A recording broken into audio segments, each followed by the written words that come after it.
हमारे देश में संविधान को नोच लिया गया, इमरजेंसी आपातकाल लाया गया, देश को जेल खाना बना दिया गया। कांग्रेस के माथे पर ये जो पाप है ना, वो कभी भी धुलने वाला नहीं है। संविधान की किसी भी चर्चा या बहस को ये लोग सिर्फ इमरजेंसी पर ले जाते हैं, पर ये भूल जाते हैं कि स्वर्गीय इंदिरा गांधी जी, हमारी पहली महिला पंतप्रधान इंदिरा गांधी जी ने उस वक्त के हालातों के मद्देनजर वो संवैधानिक कदम उठाए थे और उस दौरान हुए गलतियों की माफी भी देश के जनता से मांगी थी। और इतना ही नहीं, उनके विरोधियों ने गठित की गई कमेटी ने उन पर लगे सारे इल्जामों से उन्हें बारी कर दिया था। मैं आज इस सदन में पूछना चाहती हूँ मोदी सरकार से, आप मणिपुर पर देश की जनता से माफी कब मांगोगे? आप किसान आंदोलन में शहीद हुए 700 से अधिक किसानों के परिवारों की माफी कब मांगोगे? नोटबंदी के चलते हजारों लोगों के परिवार और छोटे कारोबार बंद हुए, उसके लिए माफी कब मांगोगे? हाथरस के लिए, उन्नाव के लिए आप माफी कब मांगोगे? आए दिन महिलाओं पर हो रहे अत्याचारों के लिए माफी कब मांगोगे? जो बदलापुर में मासूम बच्चों के ऊपर मोलेस्टेशन हुआ, उसके लिए आप कब माफी मांगोगे?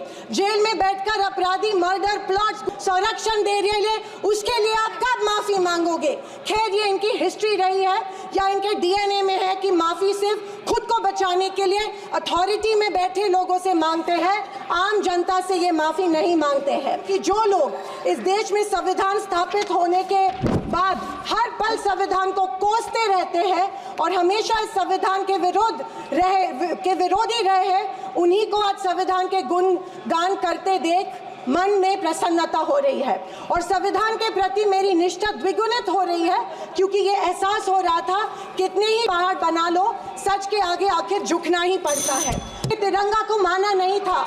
उन्होंने कहा था कि 3 अंक अशुभ होता है, तो क्या ब्रह्मा विष्णु महेश अशुभ है? जो हम 3 रेखाएं माथे पे लिखते हैं वो अशुभ है? क्या त्रिशूल अशुभ है? ये मैं इन्हें पूछना चाहती हूँ। वर्ष 1993 में श्वेत पत्र में संविधान को कचरे का ढेर करार दिया था। क्या ये तिरंगे के खिलाफ नहीं है? तत्काल संविधान को बदलने की मांग की थी। धन्यवाद। महिलाओं को हमेशा पुरुषों से कमजोर समझती है, महिलाओं को पुरुषों से कमजोर समझती है।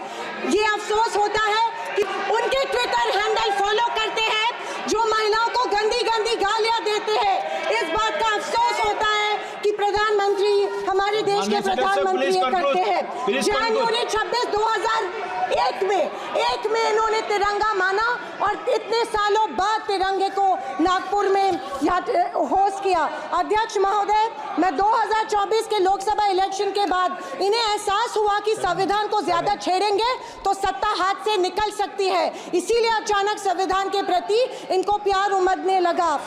अध्यक्ष महोदय, विशेष रूप से राजनाथ सिंह जी ने, मैं उनका सम्मान करती हूँ, बयान में जाने अनजाने आजादी के बाद से लेकर 2014 तक सारी कांग्रेस सरकारों को ऐसे सर्टिफिकेट दे दिया जिसे कोई झुठला नहीं सकता। उनके मुताबिक संविधान की बदौलत एक गरीब का बच्चा प्रधानमंत्री बना, लेकिन उसकी नींव सर 2 मिनट सर प्लीज।